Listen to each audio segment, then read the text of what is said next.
Hi, you are watching Carol Tunai Garage Channel.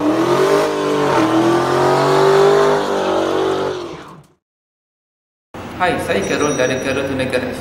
Hari ini saya akan bercerita mengenai dial cam. Ramai orang tanya, dial cam ini apa sebenarnya? Apa benefit yang dapat daripada dial cam? Dan perlukah kereta yang standard perlu lakukan dial cam? Jadi hari ini saya akan jawabkan soalan itu satu demi satu.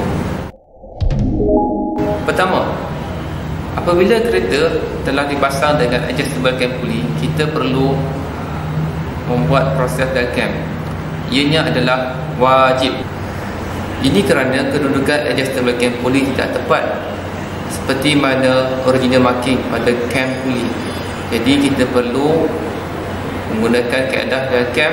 Kita akan laraskan camshaft supaya dapat kedudukan pada pengeluar kilang jika anda menggunakan camshaft standard, ataupun jika menggunakan racing camshaft ataupun camshaft yang berdurasi tinggi, kita perlu dial dan dapatkan kedudukan buka dan tutup valve yang betul seperti mana yang dikehendaki oleh pengeluar kilang.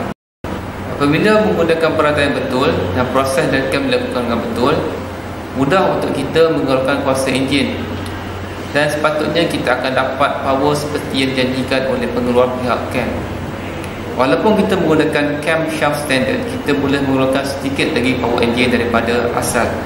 Contohnya kita boleh pilih sama ada kita letakkan power daripada awal RPM ataupun power di hujung RPM.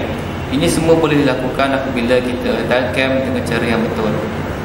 Jika kita menggunakan camshaft racing, dial cam adalah wajib dilakukan kerana pengeluar cam telah keluarkan satu spesifikasi yang patut kita ikut, dan bila kita ikut, kita lakukan proses dial cam dengan betul, barulah kita akan dapat power yang dijanjikan oleh pengeluar cam. Ingin tahu lebih lanjut mengenai dial cam? Mari saya tunjukkan apakah peralatan yang digunakan.